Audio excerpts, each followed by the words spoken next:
উপস্থিত হবেন, মন্ত্রী পুলক রায় এসে উপস্থিত হবেন।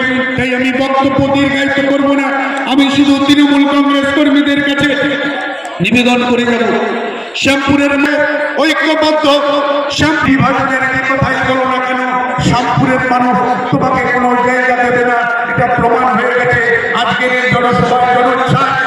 মানুষের উপস্থিতি প্রমাণ করে দিয়েছে বিরুদ্ধে এখানকার শ্যামপুরের মানুষ ঐক্যবদ্ধ। তাই আমি বক্তব্য দীর্ঘায়িত না করে শ্যামপুর কেন্দ্রে আপনাদের জামাত থাকবে কিনা সেটাই আপনাদের কাছে বলতে জামাত আমাদের একটা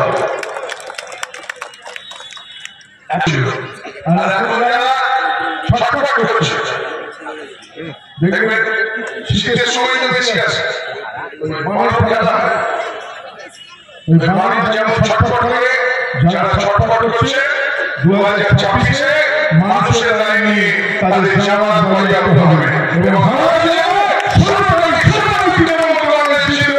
মানুষের আশীর্বাদ নিয়ে মানুষ জানে যে কারা মানুষের পাশে থাকে। তৃণমূল কংগ্রেসের কর্মীরা, তৃণমূল কংগ্রেসের নেতৃত্ব মানুষের পাশে থেকে কাজ করার চেষ্টা করে, মানুষের পাশে থেকে করার চেষ্টা করে। আপনারা দেখেছেন, আমি বিশাল বক্তব্য রাখবো।